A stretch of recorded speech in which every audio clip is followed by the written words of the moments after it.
Jazzy, what are we gonna do? October is almost over and we don't have a video. I can help with that. My cat can talk? I've been reincarnated as a cat? Miri would be so happy. What is going on? I'm your cat. Jasper, I think my name was. Jazzy, and no you're not. You're something, but you're not my cat. I was just messing with you. My name is Gerrard. Gerrard. Your last name wouldn't happen to be Capuchin, would it? Yes. You don't seem too excited to be found out. Would you be if you were the product of a mad science experiment? You're talking to the right reveler, my friend. Gerrard, you did some amazing things in your life. Let's look into it, but before I do, I just have one question. Where are you? In the pumpkin on your desk. Oh. You mean this?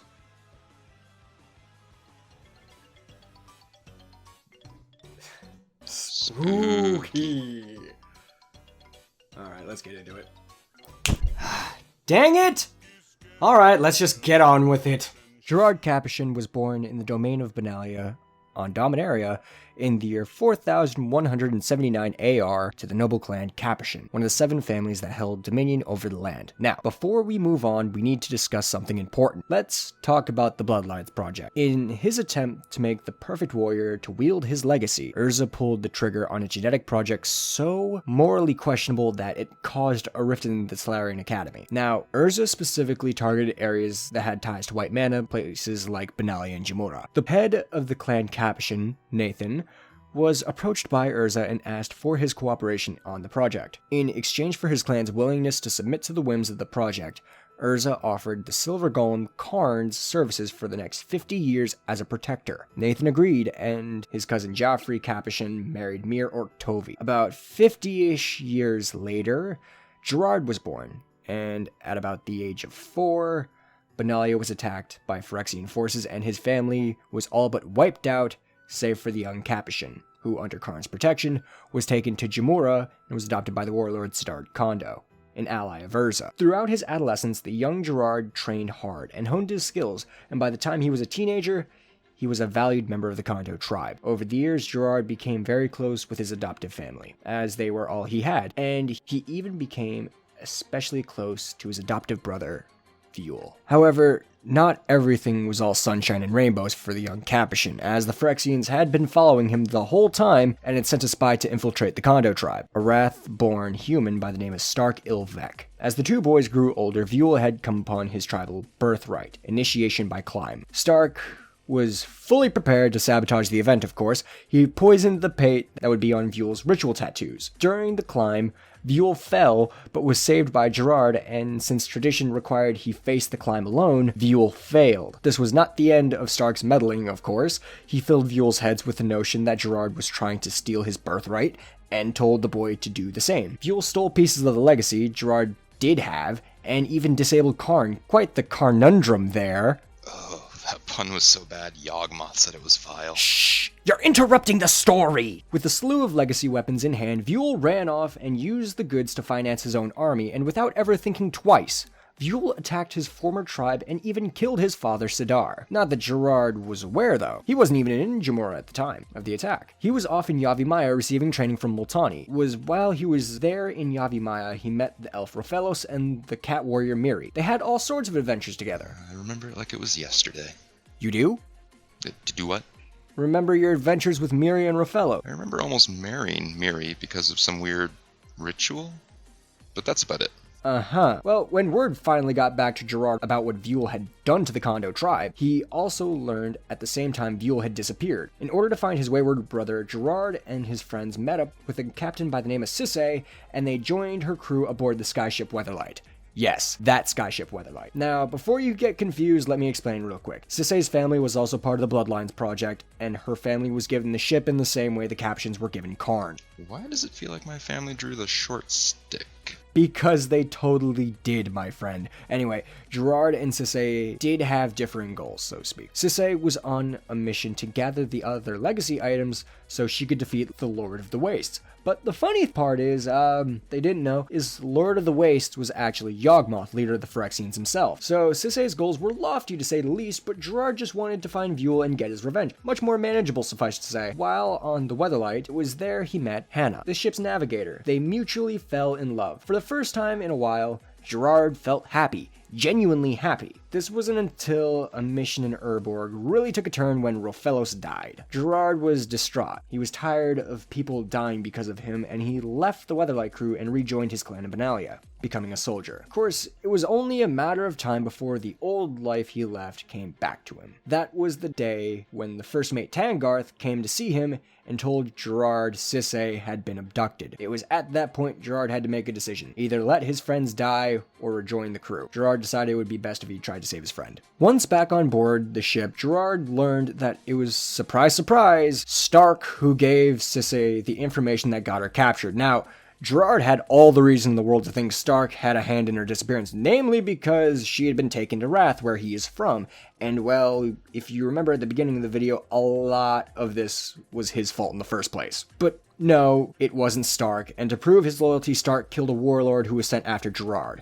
It was at that point Stark told Gerrard why he was helping the Phyrexians, to keep his daughter locked up. Under Gerrard's leadership, the Weatherlight took up more new crew members, like the wizard Urtai, and got some of the old bandmates back, like Krovax and Miri. And as it turns out, Sisay was able to find one last part of the legacy before her abduction. The Silver Golem, Karn. You can't keep a good golem down.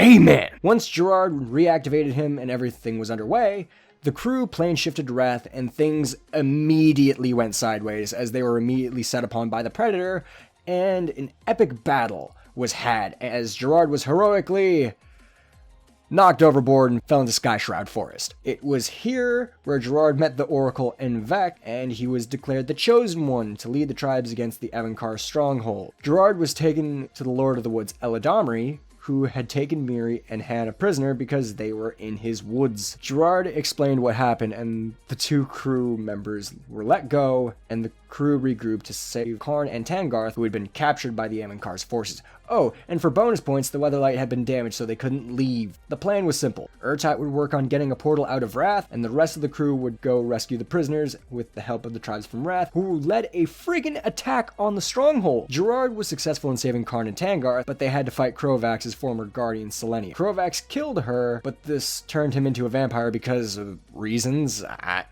don't know. Gerrard had the crew take Krovax back to the ship, while he and Stark would go through the dream halls where the Evankar of Wrath, Volrath, lived. While navigating the dream halls, it was there Gerrard got flashbacks to his time in the Kondo tribe, and his time with Vuel, and it was then Gerrard realized the truth. Vuel is Volrath. That's quite the jump in logic, you know that, right? Yeah, but I was right about it, though. I even got confirmation from Stark that it was true. Ah, yes, because Stark has always been trustworthy. Regardless, as it turns out, this epiphany was correct. Vuel was told by Stark that Yawgmoth had chosen him to be the Evankar of Wrath. So, he was transported to Phyrexia and turned into, that. Gerrard was furious and attacked his brother, but just ended up fighting a mind-controlled Sisay and Stark's daughter, Takara. He managed to free them of their mind control and managed to stab his brother. That thing was not my brother. Not anymore. Well, plot twist, it wasn't Volrath anyway, it was just a shapeshifter pretending to be him. So, the new motley crew we have consisted of Gerrard, Tangarth, Orym, Stark, Sisay, Hannah, Stark's daughter Takara. They escaped Wrath and crashed on Mercadia. Now, you may be noticing some missing people there, and allow me to explain. Urtai had to hold the portal open and didn't make it back to the ship on time, and Krovax in his maddened state killed Miri, and Krovax, well, he wandered off. Karn left with his own mission. So, once everyone was safe post-landing, they held a memorial for their lost friends. Once done, most of the crew left except for the injured and the ship's doctor Orym. And after some time searching, the crew was captured and brought to Mercadia City. In exchange for living, Gerrard made a deal with the leading magistrate that in exchange for letting the crew reclaim their ship, Gerrard was going to teach the Mercadian soldiers better tactics to fight the rebel scum with. It wasn't until Gerrard was leading the charge on the rebels that he learned that Orym had joined the rebels. Oh, and also, learning from Orym that the Mercadians were jerks, and Gerrard turned traitor, and his crew were captured. Again, Gerrard, is this some sort of reward reward for you failing so often? You say that like I have a punch card where it gets 5 or more failures, I get a tea and cookies. Do you? Please continue telling the story. Gerrard made another deal with that same magistrate that they would be allowed to leave if Orm and Hannah would go get the power matrix from some merfolk. He agreed, and while dealing with the merfolk, Orm and Hannah signed a pact against Mercadia and busted the crew out of jail. For their help in starting a rebellion, they got to use the power matrix on the Weatherlight to upgrade the engine. The Weatherlight could plane shift again now. Gerrard led a small group to help find some missing parts, but while doing so, Takara stole everything and took the crew hostage and teleported back to Mercadia City. Turns out this wasn't Takara at all. It was Volrath.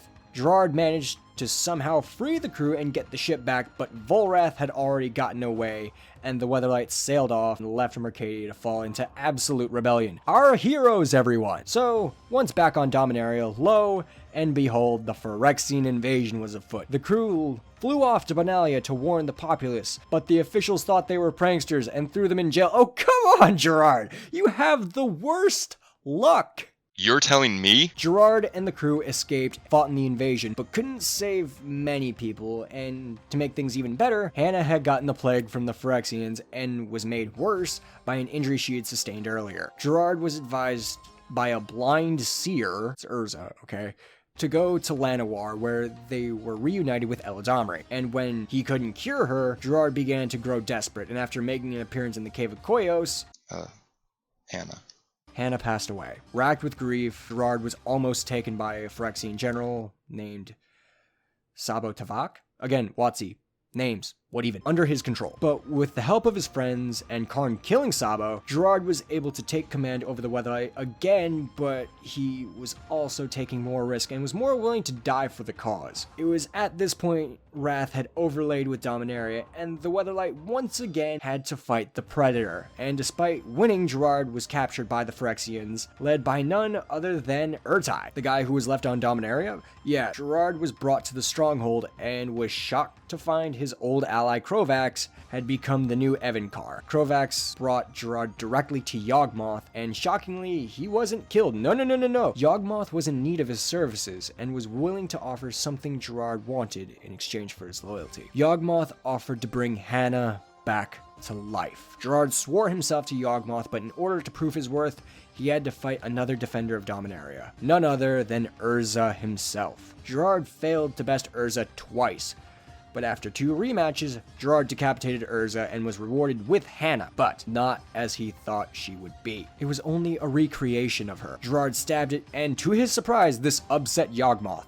Not because he stabbed the replica, but because Yawgmoth had placed his consciousness in the recreation of Hannah. That counted as a win. You would! On pure reaction, Yawgmoth threw Gerrard out of Phyrexia, still holding Urza's severed head, and came in through the Stronghold throne room. Gerrard killed Krovax and left as the Stronghold sunk into a volcano. Who else would appear? None other than Yawgmoth himself in a cloud of black death. Gerrard looked to channel the white mana inside the Null Moon and channel it into a beam that would kill the Phyrexian Lord, but it only weakened him, and as Lord of the Waste took hold of the ship, Urza made his final play at saving their lives. Urza asked Gerrard to remove Urza's eyes and put them in Karn's chest. It sounded as weird then as it does now. Well, with that action, the legacy was completed, and the weapon itself was now online. All of the energy was channeled into Tangarth's axe, of all things. With the swing of the axe and a flash of light, Yawgmoth, Urza, and Gerrard were dead, all made to be sacrificed for the weapon's use. The legacy weapon itself disappeared and the Weatherlight sank off the coast of Urborg.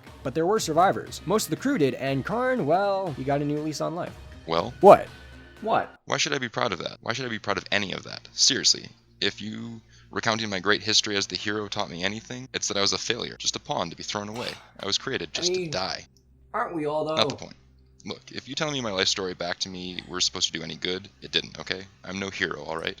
I'm just some freak that was born in a lab. You are not a freak. You can't help how you were born. None of us can. More than anyone else in the story of the Weatherlight, you fit the role of the hero better than anyone else. It certainly can't be Urza, considering his death toll is in the millions. And also, he practically did the same thing to Yawgmoth on Dominaria. The nature of the hero is not to save lives, it's to make a difference. Failure should never be on the scoreboard. Yes, you messed up here and there, but at the end of the day, you still gave your life not just for the multiverse, but for your crew and for your friends, to save them from Phyrexia. You were always loyal to your crew and would sooner die than let them fall into harm's way. Gerrard, if any of this doesn't make you the hero, I don't know what else does. Thank you. Anytime, my friend. And thank you all so much for watching. If you enjoyed this video, hit that like button and tell me what you think of Gerrard. Is he the hero we all needed, or is he just some buffoon? Do let me know. And just a quick shout out real quick to Michael for playing Gerrard. He did an amazing job. You can find his Twitch at twitch.tv/Michael1918. Please go over there and follow him and tell him that the Reveler sent you.